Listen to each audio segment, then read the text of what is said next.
Here we go. Back on TV. This is The Herd. Wherever you may be and however you may be listening, we are live in Los Angeles, iHeartRadio, Fox Sports Radio, FS2 this hour, FS1 in 1 hour from now to finish out our show. Joy Taylor is joining me today. We are back and ready to go for the rest of the summer. You'll see us on television. We had a couple of weeks off of the World Cup. Both took our vacays, did some radio only, so it's good to be back. Joy, how are you? I'm doing great. Good to be back.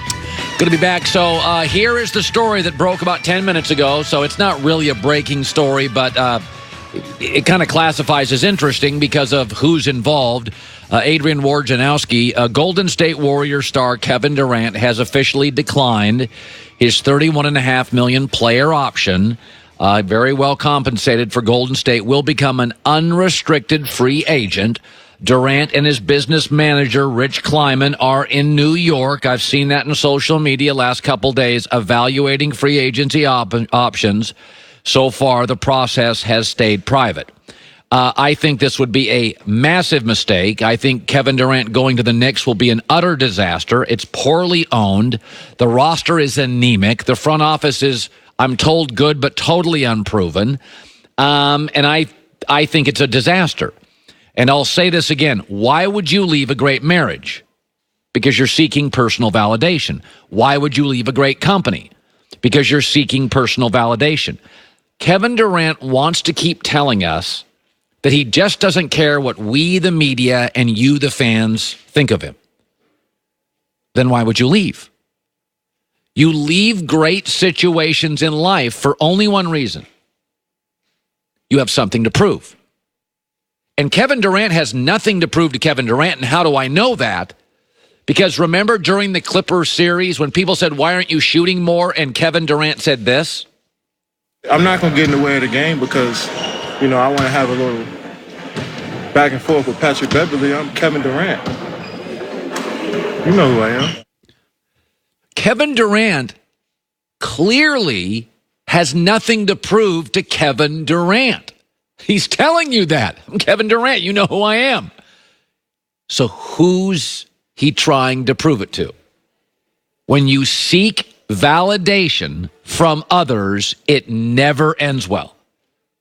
Kevin, what do you want the world to tell you that it hasn't yet?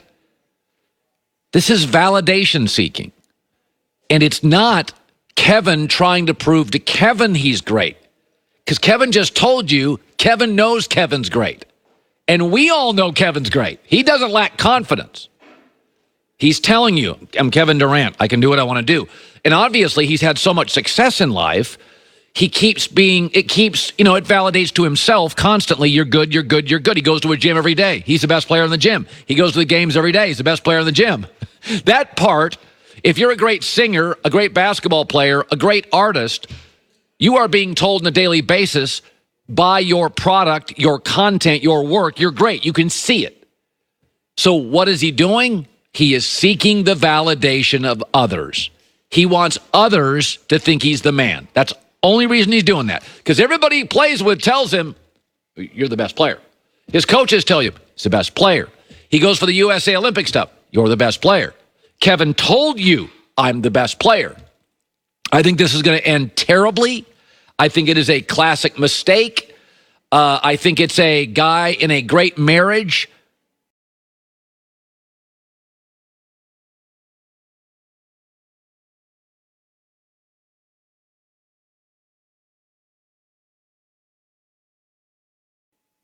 that has some sort of validation to prove he can do better. And good luck leaving great marriages, and good luck leaving great owners and teams and companies. It is seeking validation from others, and in my life, it never ends up well. I think KD to the Knicks will be a disaster. I think KD to the Nets with Kyrie may not be a disaster, but will massively underachieve. It'll be interesting, that I can guarantee. So here's, we're getting very close now, right? There's a rumor now out this morning that LA has believed for weeks they'll be in on the Kawhi Leonard race. I do not believe that to be true. Yesterday I did radio only. Rick Bucher came on the show and brought up something I was not aware of between Kawhi and Leonard. maybe staying in Toronto due to a deal with a private jet company. What I'm hearing is that they are now showing signs of concern that it's not going to go their way. Kawhi signing the sponsorship deal with the Canadian private jet company, that raised some alarms in Clipperville, because that's the same company that basically gave Drake a private jet for free.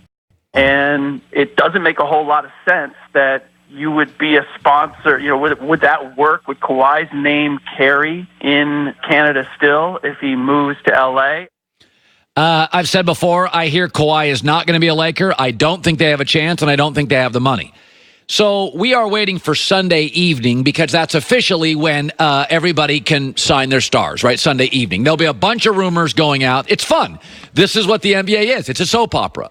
The NFL is the sport we bet and watch.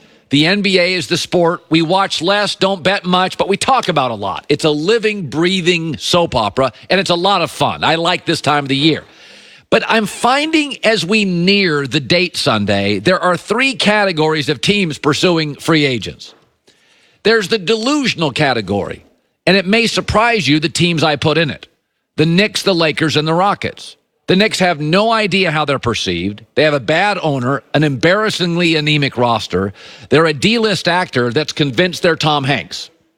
They think they're Denzel, and they're a D-list actor. There's the Lakers. You do not have the money for Kawhi Leonard. Kawhi Leonard is not going to consider you. You did add LeBron and Anthony Davis because you have a great brand in warm winter weather and entertainment capital of the world. But in the end, your GM is hated. You screwed up the timing on the AD deal and lost $8 million in salary cap stuff, so you don't have the money for Kawhi or D'Angelo Russell.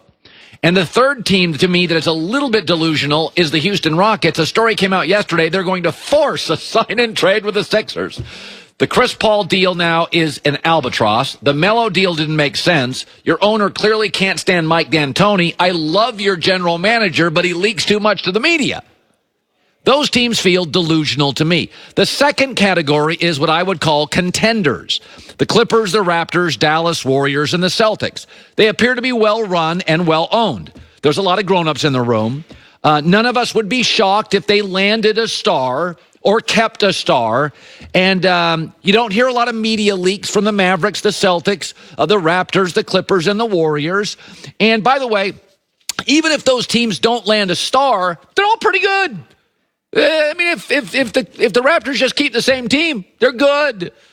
If the Warriors lose KD, still good. Celtics, Mavericks, Clippers.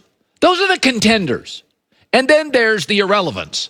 The Nets, the Pacers, the T-Wolves, the Suns. Even if they did land a star, I'm not sure they'd be great. They all have some sort of level of interest with D'Angelo Russell. These are not movers and shakers in the NBA. You know, the Pacers have a nice team. The Nets are kind of interesting, kind of fascinating backcourt, but they're kind of irrelevant. And I'll tell you, when I look at this stuff, as we near the date, I really enjoy this time of the year in the NBA.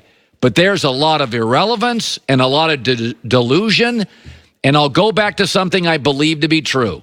How good is your owner? How good is your general manager? And if those two are A+, A-, I trust you in this process.